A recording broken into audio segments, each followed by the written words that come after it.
نحمده نصلي على رسوله الكريم أما بعد فأعوذ بالله من الشيطان الرجيم بسم الله الرحمن الرحيم رب اشرح لي صدري ويسر لي أمري واحلل عقدة من لساني يفقهوا قولي ربي يسر ولا تعسر وتمم بالخير آمين يا رب العالمين. آیت نمبر 26 سورہ احقاف. وَلَقَدْ مَكَّنَّاهُمْ اور ضرور یقیناً مَكَّنَّاهُمْ ہم نے مکان دیا، ہم نے ٹھکانہ دیا، ہم نے بسایا، جما دیا، ٹھیک ہے. فیما اس میں، ان نہیں، مکناکم ہم نے بسایا تم کو، فیہی اس میں، وجعلنا اور ہم نے بنایا، لہم ان کے لیے، سمعا و ابصارا و افئدہ اور ہم نے بنایا ان کے لیے سماعت یعنی کان اور آنکھیں اور دل. فما اغنا عنہم پس نہیں کام آیا ان کو، سمعہم ان کی سماعت یعنی ان کے کان، ولا ابصارہم اور نہ ہی ان کی بصارت، ولا افئدتہم اور نہ ہی ان کے دل، من شیئن کچھ بھی، اذ کانوا یجہدون جب وہ تھے، یجہدون انکار کرتے، بآیات اللہ اللہ کی آیات کا، وحاق بہم اور گھیر لیا ان کو، ما کانوا جو وہ تھے، بھی اس کا، یستہزئون مذاق اڑاتے. اس آیت میں اللہ تعالیٰ یہ فرما رہے ہیں کہ پیچھے کس کا ذکر ہوا ہے؟ پیچھے کی آیت میں ہود علیہ السلام کی قوم کا، عاد کا ذکر ہوا ہے. تو عاد کو جس طرح سے ہم نے مکناہم ان کو جس طرح سے بسایا تھا، جس طرح سے ان کو سیٹل کیا تھا، جس طرح سے ان کو دنیا کی نعمتیں دی تھی، اس طرح سے ہم نے تم کو نہیں دیا اے اہل مکہ، ٹھیک ہے. وَلَقَدْ مَكَّنَّاهُمْ فِيمَا إِن مَّكَّنَّاكُمْ فِيهِ تم کو نہیں دیا ہم نے اس طرح سے، ویسے بسایا نہیں ہے. ان کو کیا کیا اللہ تعالیٰ نے نعمتیں دی تھی، کس طرح سے قوم عاد کو بسایا تھا. ان کو جسمانی قوت دی تھی، ان کے علاقے میں پانی کی کثرت بہت تھی، وہ فن تعمیر کے بہت زیادہ ماہرین تھے، کارخانے انہوں نے بہت سارے لگا رکھے تھے، ان کی بہت زبردست آرمی تھی، فوج تھی. ان کے طرف کوئی آنکھ اٹھا کے بھی نہیں دیکھتا تھا، کوئی حملہ کرنے کا سوچ بھی نہیں سکتا تھا، اتنی بڑی ان کی زبردست فوج تھی. ان کی عمریں بھی لمبی تھی. تو ان کو اللہ تعالیٰ کہہ رہے ہیں ان کو جس طرح ہم نے بسایا تھا، جتنی ان کو مال و دولت ان کو فراوانی دی تھی، اس طرح سے ہم نے تم کو بسایا نہیں اے اہل مکہ، تمہارے پاس تو اتنا ہے بھی نہیں.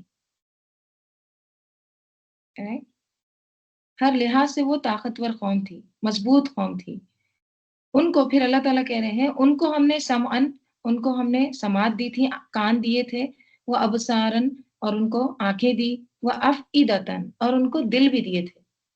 لیکن فما اغنا عنہم سمعہم ولا ابصارہم ولا افئدتہم من شیء لیکن ان کے کان، ان کی آنکھیں، ان کے دل، ان کے کوئی کام نہیں آیا، کچھ بھی ان کو غنی نہیں کر پایا، کچھ بھی فائدہ نہ دیا.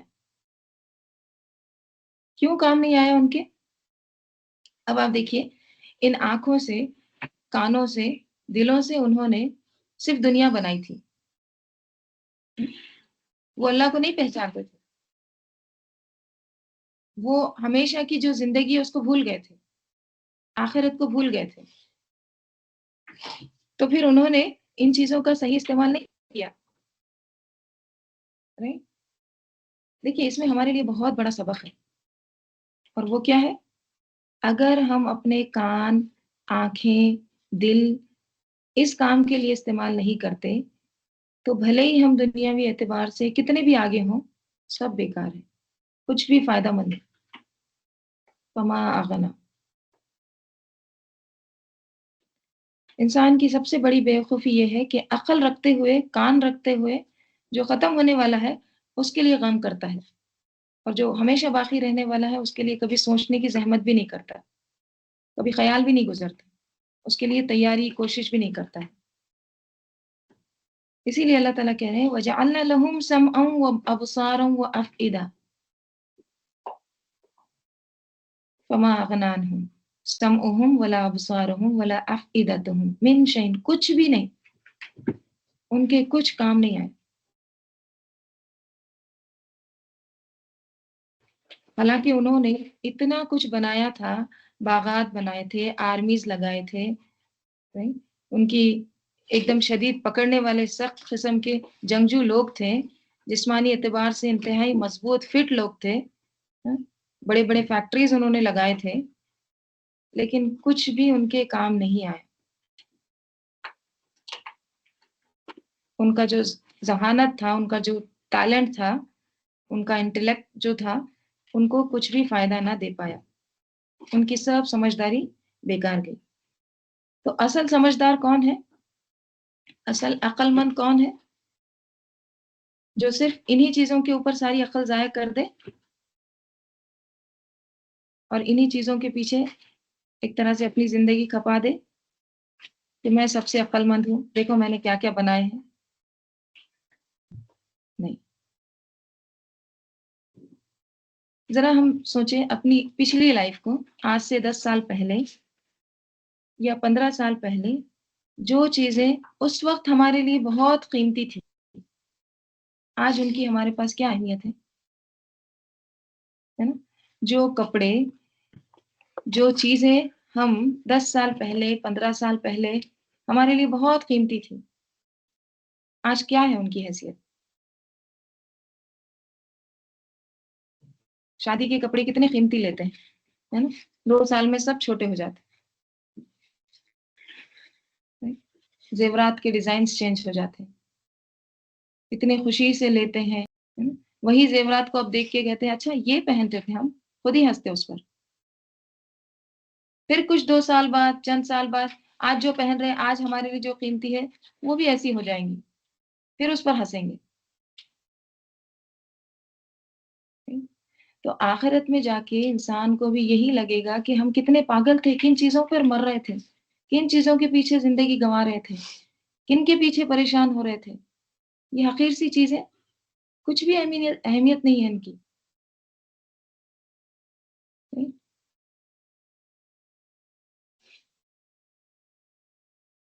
جس کے پیچھے ہم پریشان ہوتے ہیں، پریشانی کی تو بات وہ ہے جس کی ہم بالکل فکر نہیں کرتے ہیں، جس کا خیال بھی نہیں گزرتا۔ تو اللہ نے انسان کو یہ ساری طاقتیں اس لیے نہیں دی ہے کہ یہ ساری کی ساری ہم یہیں پر کھپا دیں، یہیں پر اس کو لگا دیں، بلکہ آخرت کی فکر کریں۔ مومن دنیا کے کام کر کے بھی آخرت میں جیتا ہے، خواہ وہ چھوٹا کام کرے یا بڑا کرے، جو بھی کام، وہ آخرت پر اس کی نظر رہتی ہے۔ اصل چیز کیا ہے؟ نیت، اور پھر اہمیت بھی، یعنی اہمیت اس کو جو باقی رہنے والا ہے اس کو اہمیت دیں۔ جیسے اللہ تعالیٰ سورہ روم میں فرماتے ہیں، اور کیا وہ زمین میں چلے پھرے نہیں کہ دیکھتے ان لوگوں کا انجام کیسا ہوا جو ان سے پہلے تھے؟ وہ ان سے قوت میں زیادہ سخت تھے، اور انہوں نے زمین کو پھاڑا اور اسے آباد کیا، اس سے زیادہ جو انہوں نے اسے آباد کیا، اور ان کے پاس ان کے رسول واضح دلیلیں لے کر آئے۔ تو اللہ ایسا نہ تھا کہ ان پر ظلم کرے، اور لیکن وہ خود اپنے آپ پر ظلم کرتے تھے۔ پھر ان لوگوں کا انجام جنہوں نے برائی کی بہت برا ہی ہوا، اس لیے کہ انہوں نے اللہ کی آیات کو جھٹلایا اور ان کا مذاق اڑایا کرتے تھے۔ تو خلاصہ کیا ہے؟ خلاصہ یہ ہے کہ دیکھیے صرف قوم عاد کا ذکر ہوا ہے یہاں پر۔ قوم عاد جو تھی نا، وہ اصل میں تکبر کی مثال ہے، ٹھیک؟ اور تکبر بھی انسان کے پاس کب آتا ہے؟ جب وہ ہر لحاظ سے اپنے آپ کو پرفیکٹ سمجھتا ہے، میرے پاس سب کچھ ہے، مجھے کوئی چیز کی ضرورت نہیں، مجھے ہدایت کی بھی ضرورت نہیں، میرے سامنے آخرت کی بات نہ کرو، میں ایک طرح سے ہر چیلنج کا مقابلہ کر سکتا ہوں، right؟ تو اللہ تعالیٰ نے ان کو بہت ساری نعمتیں دی، اور پھر یہ تکبر میں آ گئے، لیکن ان کا جو کچھ بھی انہوں نے بنائے تھے کچھ بھی کام نہیں آیا۔ نتیجہ کیا ہوا؟ وہ آگے، وَلَقَدْ، اور ضرور یقیناً، اہلکنا، ہم نے ہلاک کر دیا، ما حولکم، جو تمہارے آس پاس تھا وہ سب کچھ ہم نے ہلاک کر دیا، ٹھیک ہے؟ من القریٰ، بستیوں میں سے، یعنی یقیناً ہم نے تمہارے آس پاس کی بستیاں ہلاک کر دی، یعنی اور قوموں کا بھی ذکر کیا جا رہا، ان کو بھی ہلاک کر دیا اور پھر اور قوموں کا، تو صرف عاد کا ذکر ہے اور باقی سب کو ایک طرح سے جنرلائز کر کے عمومی خطاب کر کے بتایا جا رہا ہے کہ وَلَقَدْ أَهْلَكْنَا مَا حَوْلَكُم مِّنَ الْقُرَىٰ، اور ضرور یقیناً ہم نے ہلاک کر دیا جو تمہارے آس پاس ہے، من القریٰ بستیوں میں سے، وصرفنا، اور ہم پھر پھر کر لاتے ہیں الآیاتی آیات کو، لعلہم یرجعون، شاید کہ وہ رجوع کریں، شاید کہ وہ لوٹ آئیں۔ ہم پھر پھر کر بیان کرتے ہیں، الگ الگ مثالوں سے سمجھاتے ہیں، کیوں؟ لعلہم یرجعون، شاید کہ وہ لوٹیں، اللہ کی طرف پلٹ آئیں، اصلاح کر لیں۔ فلولا نصرہم، پس کیوں نہیں نصرہ مدد کیا، ہم ان کی، الذین اتخذوا من دون اللہ، کون مدد نہیں کیا؟ وہ جن کو بنا لیا انہوں نے اللہ کے سوائے، یعنی جنہیں انہوں نے اللہ کے سوائے شریک ٹھہراتے تھے، انہوں نے ان کی کیوں نہیں مدد کی؟ کیا بناتے تھے وہ؟ قرباناً آلہتاً، تقرب کا الہ یا تقرب کے لیے معبود، مطلب یہ ان کے جھوٹے معبود جو جن کو یہ سمجھتے تھے یہ قرب الہی کا ذریعہ ہے، اللہ کے قریب ہوتے ہیں ہم ان سے، شرک کی الگ الگ تعویلیں لوگ بیان کرتے ہیں، ہم پوچھتے ہیں نا ان کو کیوں شرک کرتے تھے، وہ کیا کہتے ہیں کہ ان سے ہم اللہ کے قریب ہوتے ہیں، جیسے اہل مکہ کیا کہتے ہیں، ہؤلاء شفعاؤنا عند اللہ، یہ ہمارے سفارشی ہیں اللہ کے پاس، نہیں؟ ابھی بھی آپ کسی کو پوچھیں نا کیوں شرک کرتے تھے، وہ کیا کہتے ہیں، ہم شرک تھوڑی نہ کرتے، ہم تو اللہ ہی کو مانگتے ہیں، بس ان کو ایک طرح سے خوش کر رہے ہیں۔ یہاں بھی کہا جا رہا ہے کہ یہ جو قرباناً آلہتاً، انہوں نے جو قرب الہی حاصل کرنے کا جو ذریعہ بنایا، یہ جو جھوٹے معبود بنائے ہیں، یہ ان کی کیوں نہیں مدد کرتے؟ پھر ان کو جب ہلاک کیا گیا کیوں نہیں آئے ان کو بچانے کے لیے؟ بل ضلوا عنہم، بلکہ وہ گم ہو گئے ان سے، وہ کون؟ وہ معبود گم ہو گئے ان مشرکین سے، وذالک افکہم، اور وہ افکہم ان کا جھوٹ، وما کانوا یفترون، جو کچھ بھی وہ جھوٹ گھڑتے تھے، یعنی یہ ان کا جھوٹ تھا، کون سا جھوٹ؟ کہ یہ قرباناً آلہتاً ہے اور یہ ہماری مدد کریں گے، یہ ہمارے سفارشی ہیں، دراصل یہ افکہم، یہ ان کا جھوٹ تھا، اور یہ کیا تھے؟ وما کانوا یفترون، جو کچھ بھی وہ گھڑتے تھے، افترا باندھتے تھے۔ تو یہی بات یہاں پہ بتائی جا رہی ہے کہ جو ہلاک شدہ اقوام ہیں ان کا اللہ تعالیٰ یہاں پہ تذکرہ کر رہے ہیں کہ اللہ تعالیٰ نے ان کو کان دیے، آنکھ دیے، ان کو تمام اللہ تعالیٰ نے نعمتیں دی، لیکن انہوں نے اس کا کیا کیا؟ اس کا استعمال صرف دنیا کمانے کے لیے لگا دیا، ٹھیک ہے، اور آخرت کا ذرا بھی نہیں انہوں نے سوچا اور آخرت کی فکر نہیں کی، تو ان کا انجام کیا ہوا؟ پھر ہم نے ان کو ہلاک کر دیا، اور جو معبود وہ بناتے تھے وہ ان کے کچھ بھی کام نہیں آئے۔ وَإِذْ صَرَفْنَا، اور یاد کیجئے، صرفنا ہم پھیر لائے، الیکا آپ کی طرف، کہا کہ ضمیر محمد صلی اللہ علیہ وسلم کی طرف جاری ہے، یعنی یاد کیجئے وہ وقت، کون سا وقت؟ صرفنا ہم پھیر لائے، صرفا الا کے معنی ہوتے ہیں پھیر کر آپ کی طرف متوجہ کرنا، ٹھیک ہے، ٹھیک ہے، تو یہاں پر جنوں کا ایک قصہ بیان ہو رہا ہے جنہوں نے قرآن سنا تھا، ٹھیک ہے، تو پہلے ہم آیت دیکھ لیں گے۔ اللہ تعالیٰ فرماتے ہیں وَإِذْ صَرَفْنَا، اور یاد کیجئے جب ہم پھیر لائے، الیکا آپ کی طرف، نفرن، کس کو پھیر لائے؟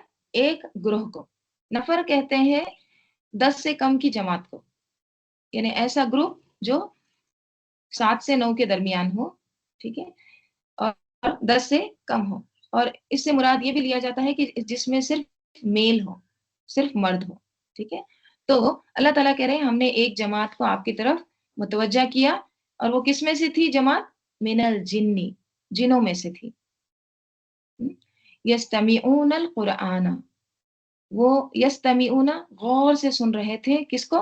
القرآن، قرآن کو، بہت، یسمعون نہیں ہے، تا ہے، یعنی افتیال، اہتمام کے ساتھ غور سے سن رہے تھے قرآن کو، فلما، پھر جب، حضروہ، وہ حاضر ہوئے اس کے پاس، قالو، انہوں نے کہا، انصتو، خاموش ہو جاؤ، فلما، پھر جب، قضیا، پورا ہو گیا، یعنی قرآن پڑھنا تلاوت پوری ہو گئی، ولو وہ پلٹے، الی قومہم ان کی قوم کی طرف، کیسے پلٹے؟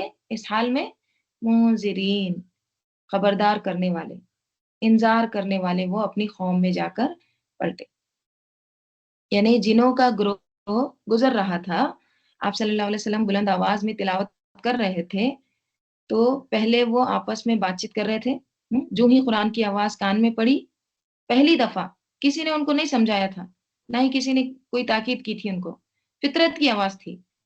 کہنے لگے انصتو، خاموش ہو جاؤ، غور سے سنو. دیکھیے کتنے فطرت پہ تھے یہ جن. بس راہ چلتے ایک دفعہ انہوں نے قرآن سنا اور ان کو سمجھ میں آ گیا کہ قرآن کیا ہے، اس کا پیغام کیا ہے، اس کو سن کر کیا کیا جاتا ہے. فوراً اپنی قوم کی طرف جا کر اس کی تبلیغ شروع کر دی. کیوں؟ کیونکہ دل پر لگا تھا نا. تو جو چیز دل پر لگتی ہے وہ کیا کرتا ہے پھر؟ ضرور اس کو دوسروں سے شیئر کرتا ہے. اس کو چین نہیں آتا اس وقت تک جب تک وہ دوسروں سے شیئر نہ کر لے. تو یہ بھی اپنی قوم کی طرف پلٹے، کس حال میں؟ منذرین، منذر بن کر، انذار کرنے والے. قالو، انہوں نے کہا. دیکھیے سب کے سب ہے، جمع کا صیغہ ہے، سب کہہ رہے ہیں یا قومنا، اے ہماری قوم، انا بے شک ہم نے، سمعنا ہم نے سنا، کتابن ایک کتاب. کون سی کتاب؟ قرآن. بے شک ہم نے ایک کتاب سنی، قرآن سنا، انزلا نازل کیا گیا، من بعد موسیٰ، موسیٰ علیہ السلام کے بعد. گویا وہ جنات حضرت موسیٰ علیہ السلام کے امتی تھے. یہاں پر جنات کے اس قول کے حوالے سے یہ بات قابل توجہ ہے کہ تورات کے بعد جو کتاب نازل ہوئی وہ قرآن ہے. حالانکہ ہم انجیل کو بھی کتاب کہہ دیتے ہیں، لیکن وہ اصطلاحی مفہوم میں باقاعدہ کتاب نہیں تھی. کیوں؟ اس لیے کہ اس میں شریعت نہیں تھی. دراصل لفظ کتاب میں لغوی اعتبار سے شریعت، قوانین، احکام، فرائض وغیرہ کا مفہوم پایا جاتا ہے. ٹھیک ہے. اب ظاہر ہے کہ جنات اگر موسیٰ علیہ السلام کے امتی تھے تو وہ لازماً انجیل کو بھی جانتے ہوں گے، لیکن انہوں نے اس کا ذکر کرنے کے بجائے صرف حضرت موسیٰ علیہ السلام کا حوالہ دیا کہ آپ علیہ السلام کے بعد ایک کتاب نازل ہوئی ہے جس کی تلاوت ہم سن کر آئے ہیں. ٹھیک ہے. اس سے یہ نقطہ بھی واضح ہو جاتا ہے کہ اپنے اصل مفہوم کے اعتبار سے لفظ کتاب کا اطلاق تورات پر ہوتا ہے یا پھر قرآن پر. اور اس سے یہ بھی ثابت ہوتا ہے کہ شریعت موسیٰ علیہ السلام کے بعد جو شریعت آئی ہے وہ شریعت محمد صلی اللہ علیہ وسلم ہے. یعنی یہ کتاب موسیٰ علیہ السلام کے بعد جو نازل کی گئی ہے وہ ہم سن کر آئے ہیں. اور وہ کیسی ہے؟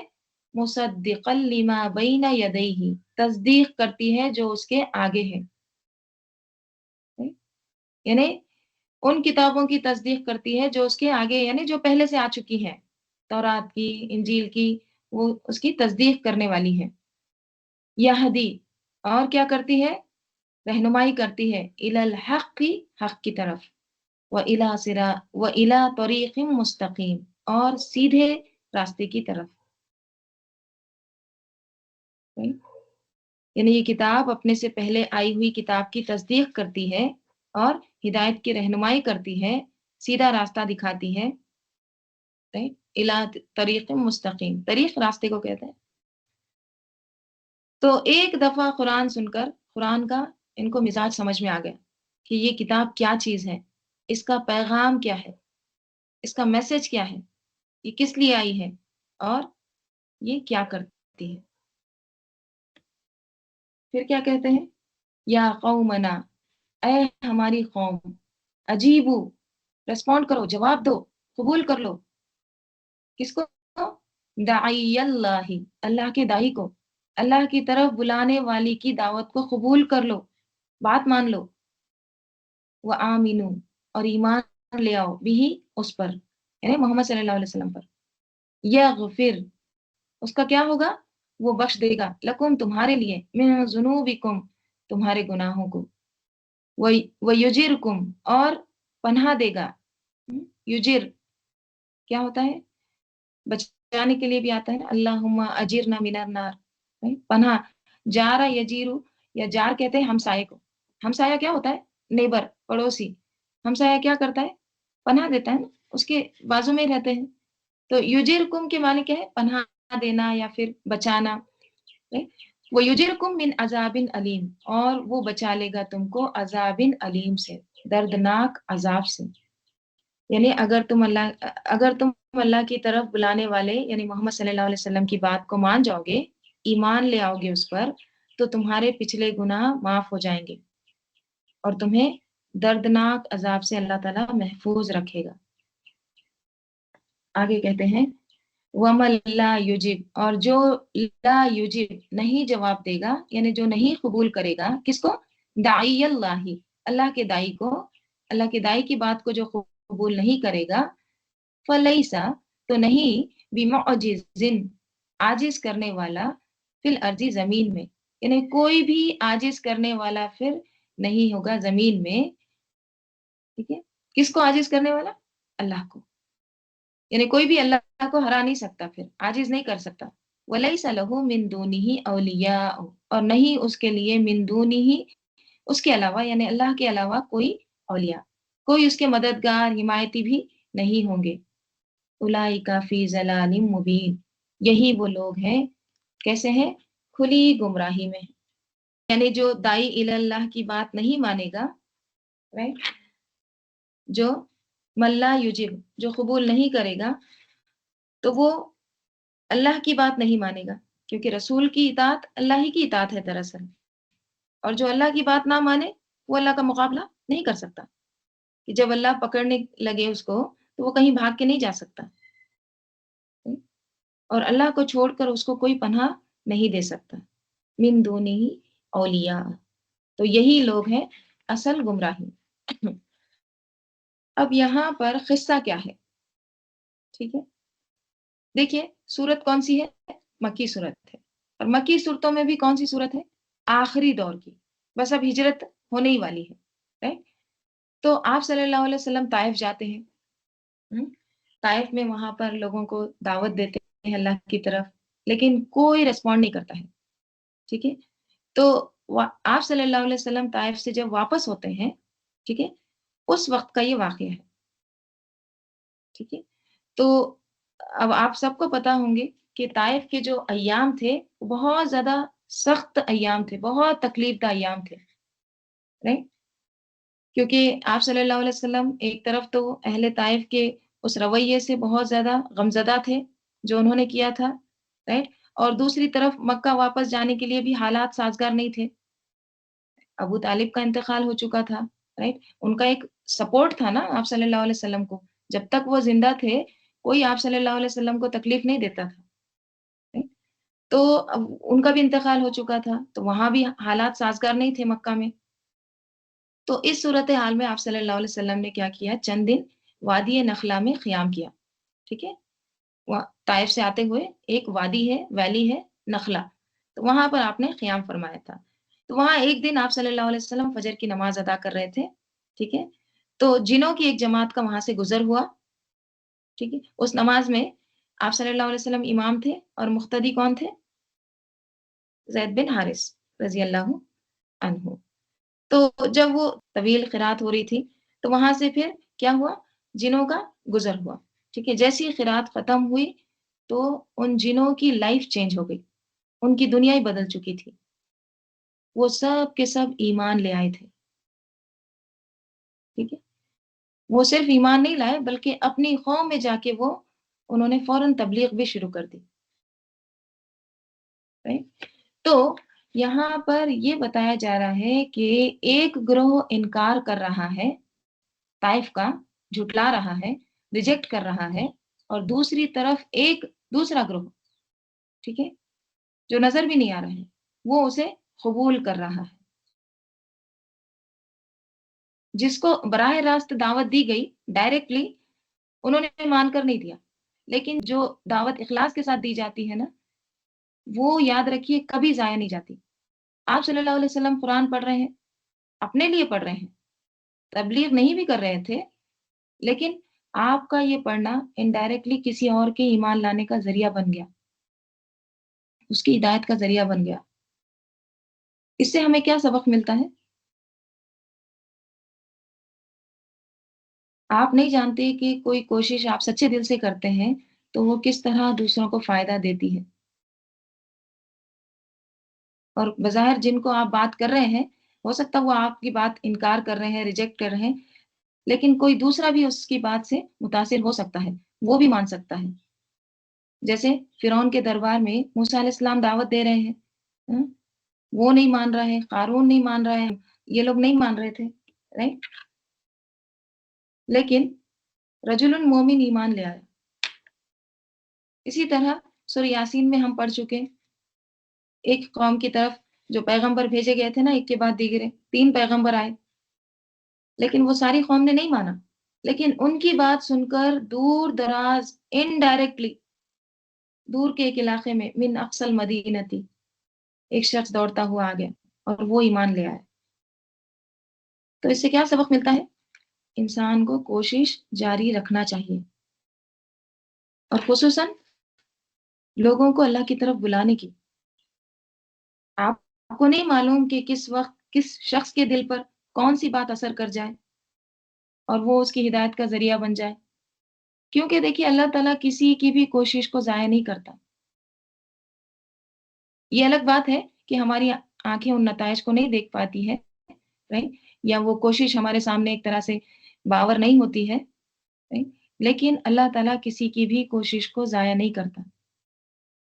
آپ نے دیکھا ہوگا کہ ایک درخت لگانے والا اپنے لگائے ہوئے درخت سے پھل نہیں کھا سکتا، لیکن اور بے شمار لوگ اس درخت سے فائدہ اٹھاتے ہیں، مستفید ہوتے ہیں۔ تو آپ کا اجر تو ضائع نہیں ہوا۔ اللہ تعالیٰ کسی کی بھی کوشش کو ضائع نہیں کرتا۔ فَإِنَّ اللَّهَ لَا يُضِيعُ أَجْرَ الْمُحْسِنِينَ، ضرورت ہے احسان کرنے کی، اور جو بھی نیکی کرتا ہے اللہ تعالیٰ اس کا اجر محفوظ کر لیتا ہے۔ اللہ تعالیٰ یہ دیکھتا ہے کہ آپ کی نیت کیا ہے، آپ کا ارادہ کیا ہے، خلوص کتنا ہے، کوشش کتنی کی تھی آپ نے۔ اللہ تعالیٰ قیامت کے دن کیا دیکھے گا کہ آپ نے کتنی کوشش کی، آپ نے کتنے رزلٹ لائے، کتنے نتائج لائے، کتنے لوگوں کو دعوت دیے، رائٹ؟ یہ نہیں، کوشش کیا کی۔ وَأَن لَيْسَ لِلْإِنسَانِ إِلَّا مَا سَعَىٰ، سورہ نجم کی آیت ہے، اور کہ نہیں ہے انسان کے لیے مگر ما سعی، جو اس نے کوشش کی، یعنی صرف اور صرف انسان کے لیے کیا ہے؟ جو اس نے کوشش کی ہے، جو صحیح کی ہے۔ اور مومن تو ویسے بھی آخرت کے ارادے سے ہی کام کرتا ہے اور کرتا چلا جاتا ہے، right؟ تو یاد رکھیے اللہ تعالیٰ کسی کی کوشش ضائع نہیں کرتا، کسی کے اجر کو ضائع نہیں کرتا، right؟ آپ کوئی چیز لکھیں، ہو سکتا ہے آپ کے سامنے اس کو کوئی پڑھنے والا نہ ہو، لیکن آپ کے مرنے کے بعد ہزاروں لوگ اس کو پڑھیں، right؟ آپ نے دنیا میں اس کا کوئی نتیجہ نہیں دیکھا، آپ کو پتہ نہیں چلا، لیکن اللہ نے گن گن کر رکھ دیا اس کو، اور قیامت کے دن وہ سب سامنے لایا جائے گا، رائٹ؟ تو یہاں پر دیکھیں بہت بڑا سبق ہے ہم سب کے لیے۔ یہ جو سورہ ہے یہ مکی دور کے آخری ایک دم جو اختتام تھا، اس دور میں یہ صورت نازل ہوئی ہے۔ حوامیم میں سے بھی یہ آخری صورت ہے، پھر اس کے بعد مدنی صورتیں شروع ہو جاتی ہے، اور پھر حالات یہ تھے کہ اہل مکہ جو تھے خیر سے خالی ہو چکے تھے، کوئی آپ کی بات ماننے والا نظر نہیں آتا تھا۔ پھر اس کے کچھ عرصے کے بعد آپ صلی اللہ علیہ وسلم کو ہجرت کا حکم بھی دیا گیا، تو ایسے میں آپ صلی اللہ علیہ وسلم کو تسلی دی جا رہی ہے کہ آپ کیوں فکر کرتے ہیں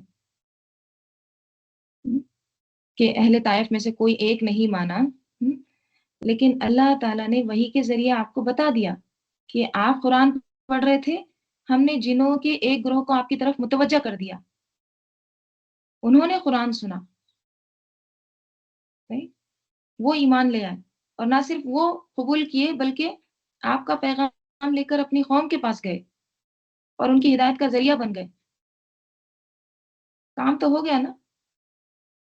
اب دیکھیے نبی صلی اللہ علیہ وسلم پر تو وہی نازل ہوتی تھی، اس لیے آپ کو بتا دیا جاتا تھا، بہت سی ایسی غیب کی خبریں، اس کے بعد ایسے کسی اور کو معلوم نہیں ہو سکتا، لیکن ہمیں اس بات پر ایمان رکھنا چاہیے کہ اللہ تعالیٰ نہایت مہربان ہے، اور اگر بہت ساری چیزوں کا بظاہر نتیجہ نظر نہیں آتا تو اس کی وجہ یہ ہوتی ہے کہ اس دنیا میں ہمارا امتحان ہو رہا ہے، رائٹ؟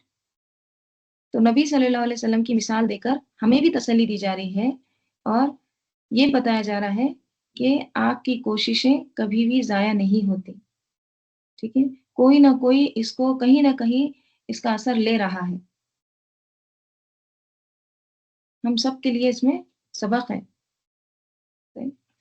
نبی صلی اللہ علیہ وسلم دیکھیے جنوں سے خطاب کیا تھا، ہجرت سے پہلے روایت میں آتا ہے کہ آپ صلی اللہ علیہ وسلم 6 بار جنوں سے خطاب کیے تھے، ٹھیک ہے؟ یعنی ان سے جنوں سے 6 بار ملاقات ہوئی تھی۔ جیسے حدیث میں آتا ہے، آپ صلی اللہ علیہ وسلم فرماتے ہیں کہ مجھے حکم دیا گیا ہے کہ میں جنوں کو قرآن پڑھ کر سناؤں۔ آپ نے پوچھا آپ صلی اللہ علیہ وسلم نے پوچھا تم میں سے کون میرے پیچھے آئے گا؟ یعنی صحابہ رضی اللہ عنہم بیٹھے ہوئے تھے، ٹھیک ہے؟ تو وہاں پہ آپ صلی اللہ علیہ وسلم نے صحابہ سے پوچھا کہ مجھے حکم ہوا ہے کہ جنوں کے پاس جا کر قرآن پڑھ کر سناؤ، کون آئے گا میرے ساتھ؟ تو لوگوں نے سر جھکا لیا، ہوں شاید ڈر گئے ہوں گے سب نا، جنوں کے پاس کیسے جائیں؟ تو آپ صلی اللہ علیہ وسلم نے 3 بار یہی بات کہی، تو لوگ اٹھنے کو تیار نہیں ہوئے۔ تو ایک آدمی نے کہا، اللہ کے رسول صلی اللہ علیہ وسلم بے شک آپ پہل کرنے والے ہیں، یعنی آپ چلیے۔ تو پھر عبداللہ بن مسعود رضی اللہ عنہ ان کے ساتھ گئے۔ تو پھر وہ ایک پہاڑ کی گھاٹی میں داخل ہوئے جس کو شہر الہجون کہا جاتا ہے۔ تو آپ صلی اللہ علیہ وسلم نے حضرت عبداللہ بن مسعود رضی اللہ عنہ کے آس پاس ایک حلقہ یعنی ایک خیالی حلقہ کھینچ دیا، دائرہ کھینچا اور آپ کو کہا کہ آپ اس دائرے سے باہر نہ نکلے۔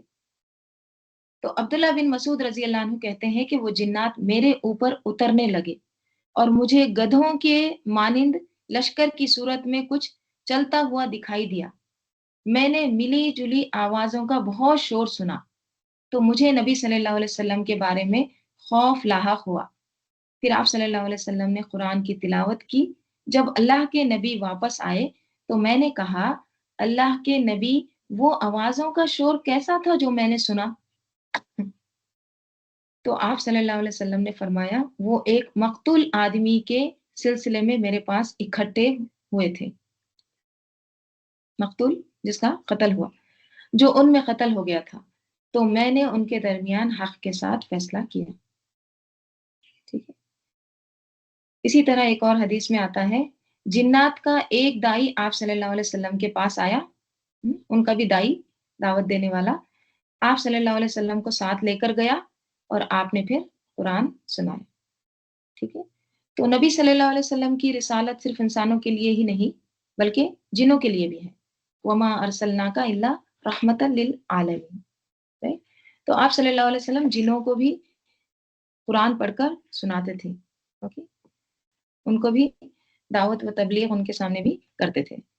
تو یہاں پر دیکھیں، پھر سے آیتوں کو دیکھتے ہیں کہ یہاں پر جو جنوں کی صفات ہے، خوبیاں ہیں، وہ پتہ چلتی ہمیں ان آیت میں، اور وہ کیا ہے؟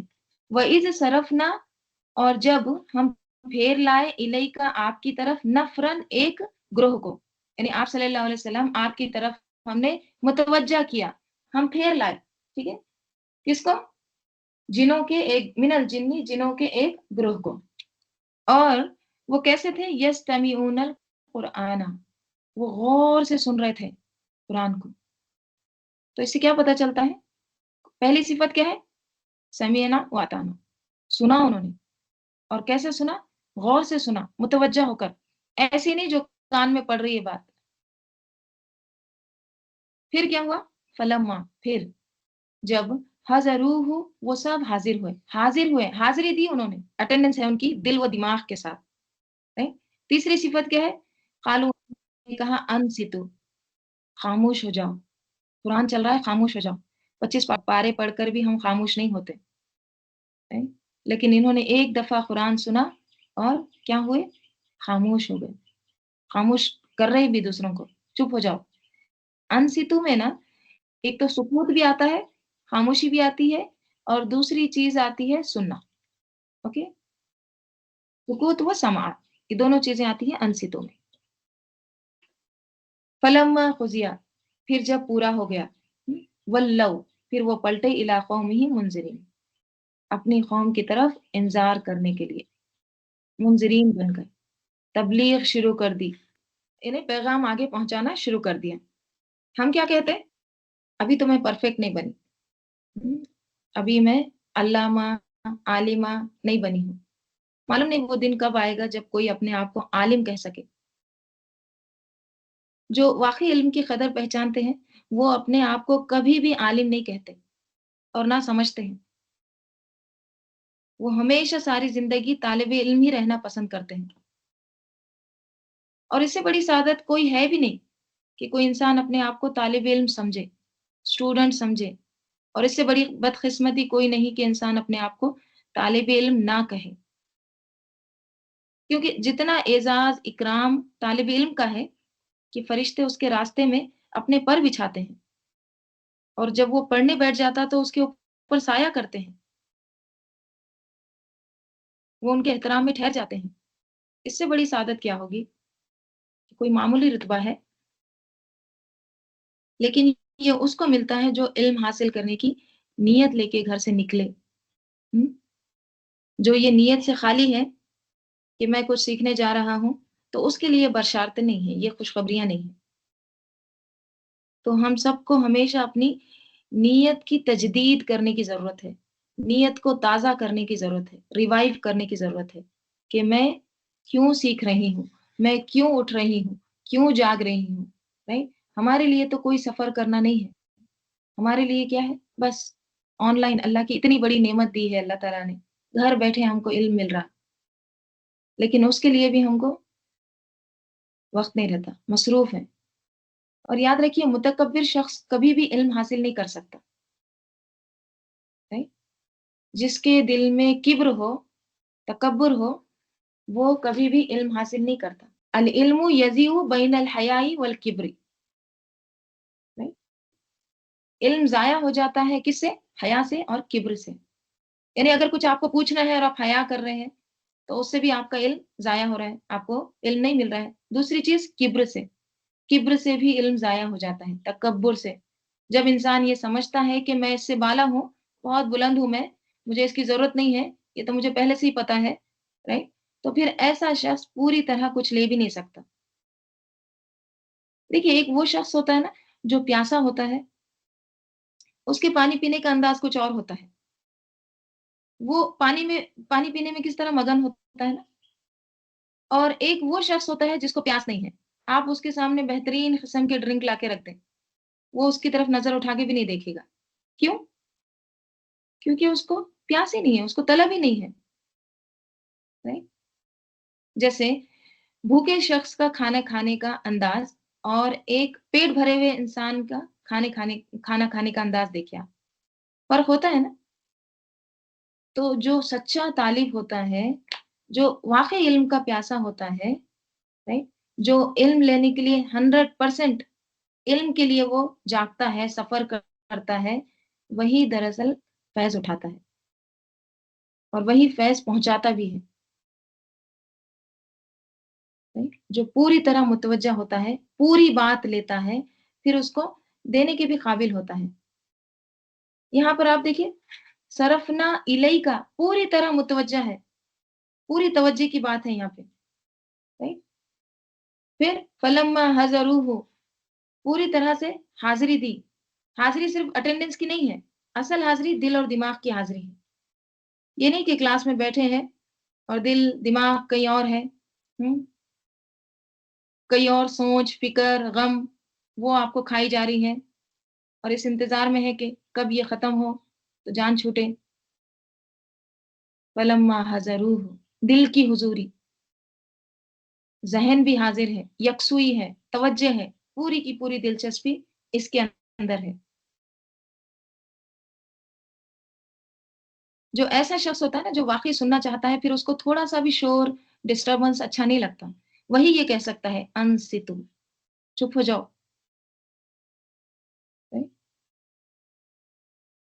پھر کیا کرتے ہیں؟ پوری بات لے کر فلما قضیٰ، جب پورا ہو جاتا ہے تو اس کو کیا کرتے ہیں؟ ولو، ٹرن ہوتے ہیں، پلٹ جاتے ہیں، یعنی اپنے